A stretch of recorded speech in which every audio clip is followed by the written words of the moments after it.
Bom dia, boa tarde, boa noite, gente. Mais um vídeo do Marxismo Bárbaro. Hoje não é sobre dialética, mas é sobre questão política. E meu nome é João Paulo e a gente vai falar um pouquinho sobre a conjuntura, tá? Até porque ela tá meio perigosa.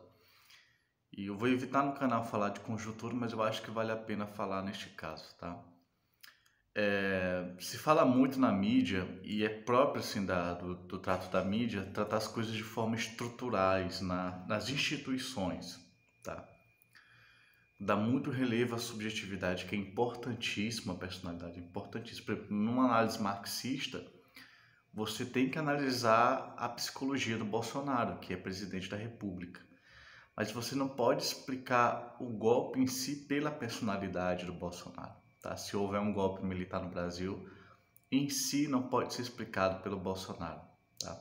Pela personalidade do Bolsonaro. Embora ele tenha a personalidade dele tem influência na análise, uma análise marxista tem que incluir aspectos psicológicos até para ter o ritmo dos processos, tá? Então, mas uma análise marxista ele foca na luta de classes. Mas se focar apenas na luta de classes, ele é um marxismo sociológico, um marxismo amputado. Ele tem que ir para a economia. Basicamente é o seguinte: para onde o dinheiro vai? Qual é o destino do dinheiro? Tá? O que eu quero explicar aqui é que a tendência de golpe militar no Brasil não é uma tendência pessoal dos militares, embora seja também. Mas é primeiramente, deixa eu beber um pouquinho de café, tá?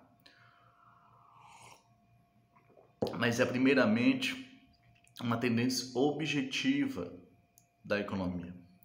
E mais, se nós tendemos a um golpe militar hoje, nessa época do capitalismo, é porque tendemos também, de certa forma, para uma revolução socialista no Brasil. Tá? A classe dominante brasileira, ela tenta achar o lugar dela no mundo. Ou seja, ela pensa que a única forma o caminho do Brasil não é sofisticação tecnológica, não é criar empresas nacionais, campeões nacionais, mas atrair o investimento estrangeiro para o país, aumentando a exploração do Brasil, ou seja, que é qualitativamente tirar direitos dos trabalhadores e do povo. Para quê? Para poder ter uma taxa de exploração boa bastante para os negócios serem muito rentáveis no Brasil e assim atrair empresa, atrair investimento. Isso é muito difícil, isso não é fácil. Você tem que tirar direitos trabalhistas, tirar conquistas históricas que nós conseguimos com a democracia.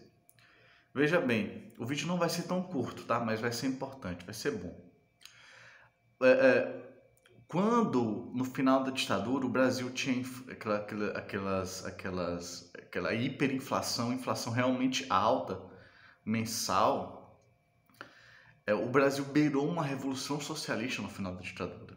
Se os militares teimassem em manter o regime fechado, o Brasil ia para uma guerra civil, para uma crise revolucionária e provavelmente para uma revolução socialista, mesmo que não se realizasse. Tá? Os operários iam para a greve no final da ditadura, assim com pistola na calça, para se precisar enfrentar o exército e a PM, enfrentavam os operários. Houve ocupações de fábrica, uma onda de greves. Então foi uma esperteza dos militares, foi uma inteligência para preservar o capitalismo brasileiro, abrir o regime, não permitir, mesmo se fosse gradual, não permitir uma revolução no Brasil. Isso evitou uma revolução no Brasil precipitada, um pouco precipitada, mas impediu. E para para evitar uma revolução social, para manter esse novo regime que é a democracia burguesa, uma democracia corrupta, mas melhor do que uma ditadura, foi necessário fazer o SUS, foi necessário manter 2 bancos estatais, foi necessário ampliar a educação básica, foi necessário o Estado gastar mais, foi necessário implementar participação dos lucros e resultados na PLR dos operários, nas empresas. Então, uma série de conquistas foram, de fato, dadas graças à mobilização dos trabalhadores para sustentar o regime democrático. E esse regime ficou caro. Esse regime ficou caro. eu tenho por mim, lógico que a gente pode, é muito difícil, eu não vou, fica meio impossível dizer impossível, fica meio proibido dizer impossível, mas implementar num Brasil urbano, num Brasil de tradição, de movimento sindical, de movimento popular, no Brasil com uma forte classe operária, você aumentar qualitativamente o grau de exploração é muito difícil, exige muito, tá? E essa tendência a tentar relocalizar o Brasil internacionalmente, em voltar a atrair capital estrangeiro, ou seja, a burguesia brasileira ser uma sócia menor e subordinada e alegre de ser subordinada ao capital internacional, isso se apresenta como tendência que vai se aprofundando. Olha só, primeiro sinal de que o regime tinha a fechar foi a lei antiterrorista promovida pela Dilma. A lei antiterrorista é uma lei vaga que pode considerar qualquer coisa terrorista. Foi impulsionado pelo PT e foi o primeiro passo efetivo em relação. Isso é uma reação às greves, em relação às mobilizações, foi o primeiro passo efetivo de um governo de esquerda em relação ao golpe. Lógico, o PT não fez isso pensando em golpe, mas o reformismo faz essas merdas inconscientemente. Eles fazem essas merdas inconscientemente, sem a atenção de que isso vai aprofundar. Eles não têm essa noção de que pode ser o caminho de uma ditadura, mas eles fazem, mesmo assim. O segundo sinal foi o golpe contra o governo Dilma, né? Que na verdade foi um golpe contra os trabalhadores. Formalmente foi contra o governo, mas na prática foi contra os trabalhadores. A questão era, o governo Dilma se tornou incapaz de fazer os ataques contra os trabalhadores. Logo, vamos derrubá-la para acelerar esses ataques. Ou seja, nós do campo da esquerda temos que ser contra a queda da Dilma por golpe, porque a queda dela aceleraria os ataques contra os trabalhadores. Logo, nós temos que ser contra. Não quer dizer que devíamos apoiar o governo, nós poderíamos exigir eleições gerais, uma nova eleição, forçar o parlamentarismo no governo, uma democracia mais radical. Caiu o governo, eleições gerais, nada de vice. Tá? Então a gente poderia. Então o governo caiu, não veio eleições gerais, veio o golpe, caiu de forma negativa, no caso não de forma positiva, e isso acelerou os ataques, mas ainda foram limitados. Então o que aconteceu depois disso? O avião passando aqui é uma complicação. Eu moro perto de um aeroporto, então acontece isso de vez em quando, tá, gente? O que acontece? O governo Temer já colocou militares, aí nós temos o terceiro sinal, já colocou militares no governo, e ele elaborou uma proposta, ele encaminhou uma proposta de criar um setor do Exército, eu não lembro bem se é da ABIN ou do Exército, mas focado em hackers da Força Militar, que em vez de ser para defender o Brasil contra ataques estrangeiros, é para defender o Brasil contra os brasileiros.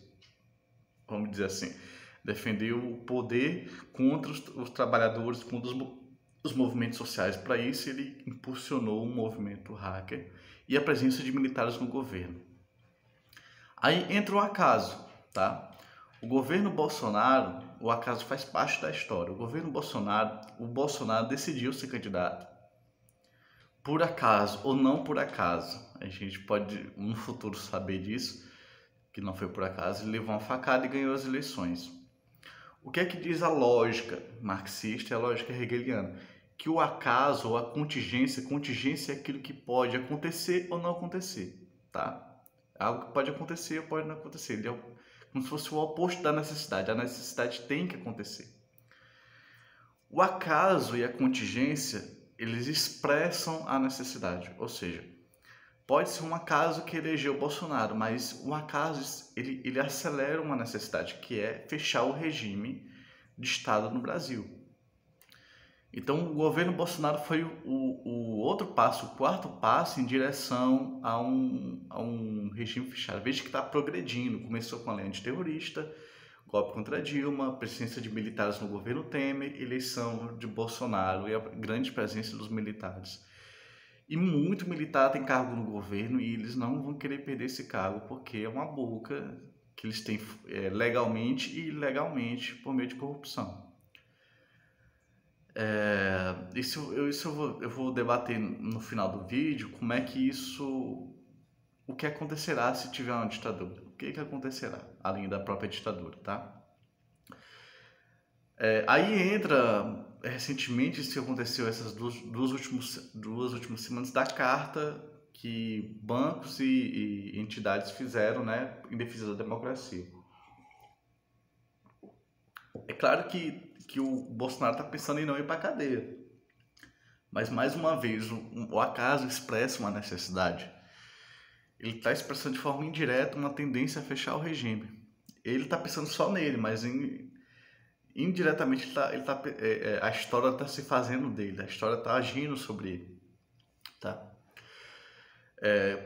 Mesmo que o Bolsonaro não queira um golpe, os militares pensam nessa possibilidade. Tá? Essas duas cartas que saíram das entidades empresariais e dos trabalhadores e científicos contra o golpe, é importante, mas não muda nada. Amanhã os empresários podem mudar de lado, logo amanhã, entende? Se eles verem que for bom para eles, que a democracia não funcione mais para eles, tá? Seria um erro dos militares eles tomarem o poder agora. Seria uma oportunidade, mas seria um erro. Por quê? Não por uma questão moral, mas porque se eu fosse eles, esperava primeiro o povo explodir, protestar, gritar nas ruas por causa da crise e quando esses protestos começar a reduzir, começar a cansar o movimento, aí daria o golpe. Porque se ele der um golpe militar agora, o povo vai continuar estressado com a fome, com o desespero, com o desemprego. Então o protesto vai ser contra o golpe, contra o novo regime. Agora, se eles esperarem o protesto vir e a energia cansar, faltar energia,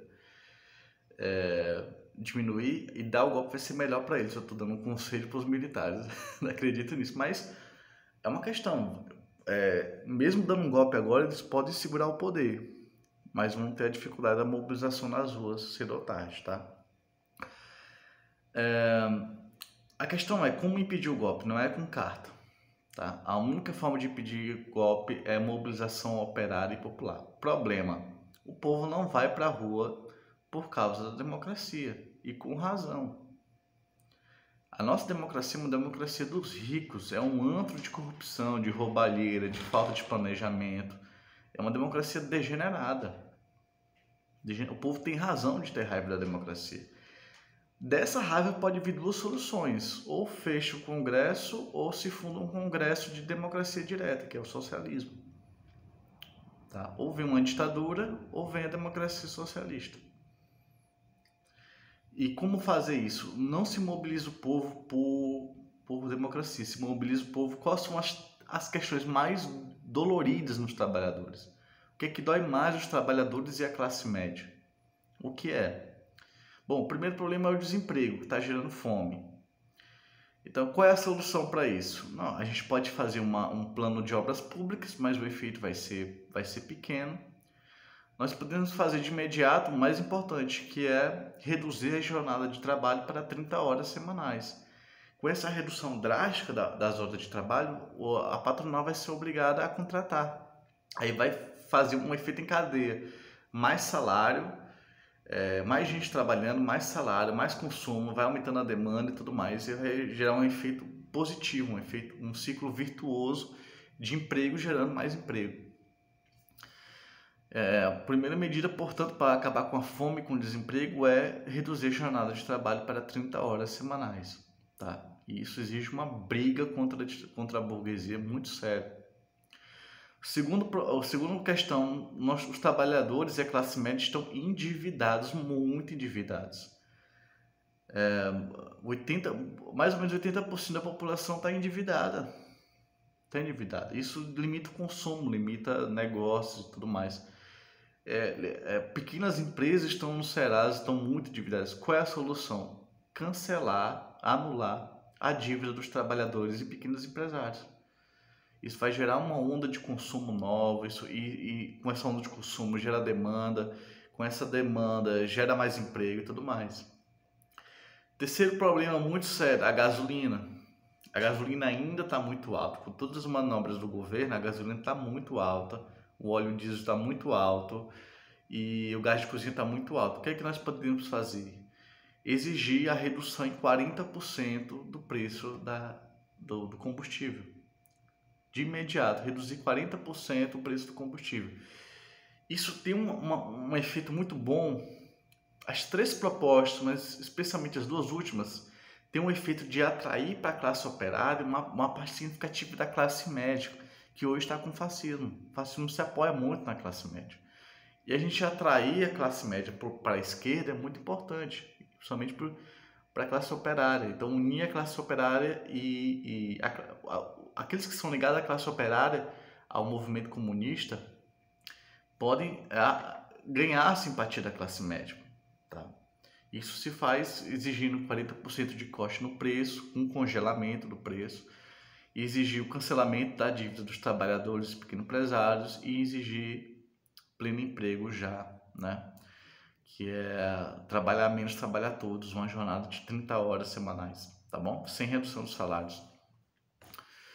Só isso mobiliza os trabalhadores. Então, o que é que os partidos de esquerda podiam fazer? Fazer essa campanha, criar uma frente única em torno disso, fazer um encontro nacional que acontece ao mesmo tempo em todas as cidades do país, todas as capitais do país, um encontro nacional pelo pleno emprego, que não aconteça só numa cidade para deslocar as pessoas, mas que o Brasil é um país continental, eventos nacionais têm que acontecer simultaneamente em todos os estados.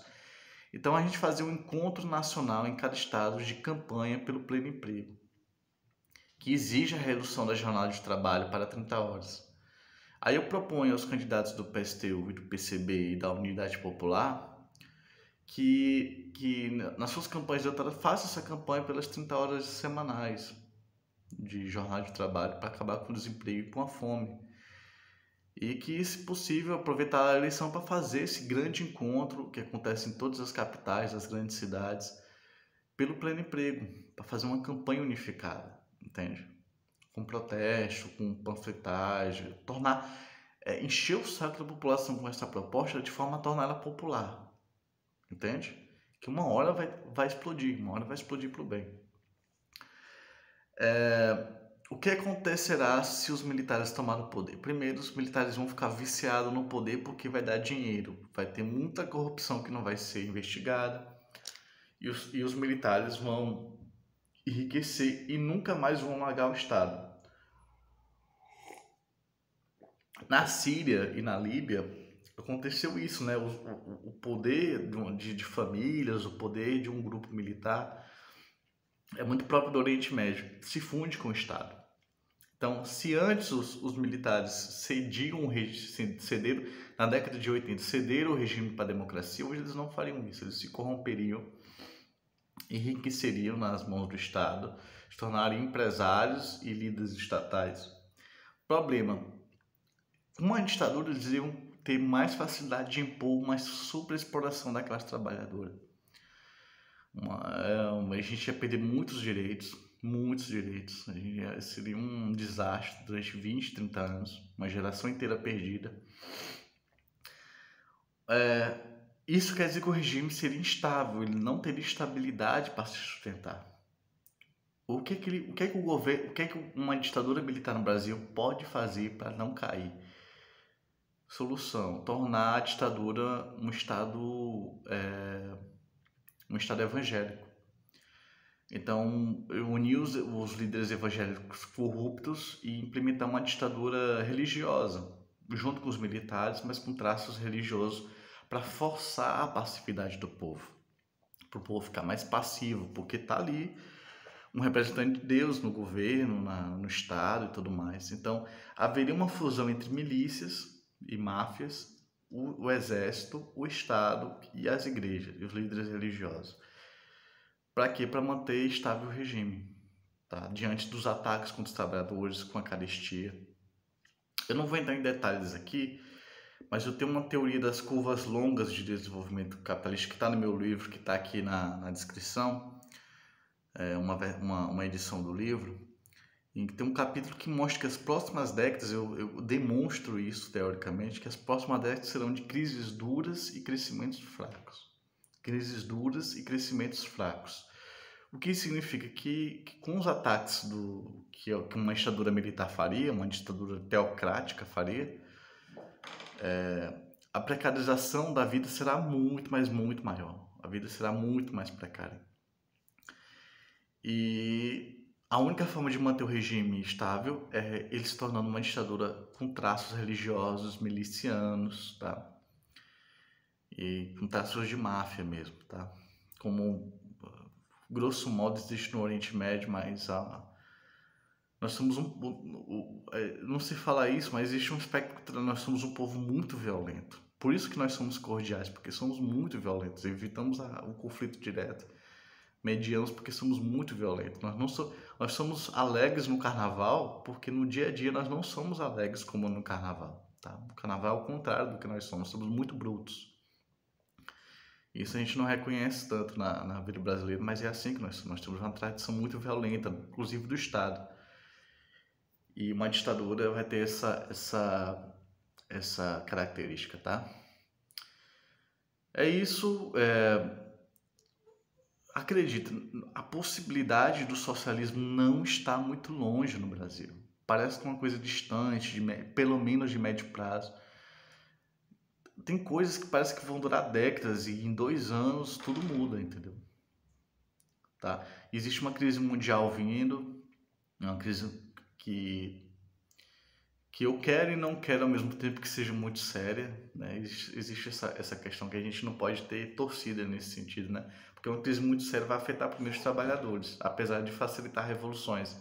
Então, quero e não quero que a crise seja muito séria, mas o provável é que essa próxima crise que está iniciando nos Estados Unidos, na Europa e na China, vão ser muito sérias e podem levar à possibilidade da revolução no Brasil, tá? Nós não temos um partido revolucionário propriamente dito no Brasil, mas nós temos o PSTU, temos o PCB, nós temos a esquerda do PSOL, nós temos a Unidade Popular. Então, assim, tem muitas críticas, mais profundas críticas, mas quem sabe eles acham um caminho, tá?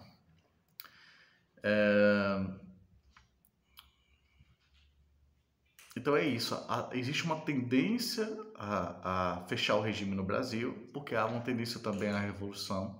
Nós conseguimos ver na história recente do Brasil como essa tendência vai se aprofundando, nós conseguimos demonstrar isso e por que ela existe. Porque a burguesia precisa impor um grau de exploração que ela não vai conseguir com facilidade por meio da democracia, tá? E assim, a urbanização e a industrialização do Brasil são duas coisas que impedem, assim, dificultam a implementação de uma ditadura. E para essa ditadura existir, ela só pode ser fascista, com traços fascistas, ou semifascistas, e tende a degenerar em milicianismo, em teocracia e tudo mais, tá? E com certeza o dono da Record é louco para poder ser um grande dirigente estatal. Tá bom? É isso, até mais e vamos lá. Fora Bolsonaro.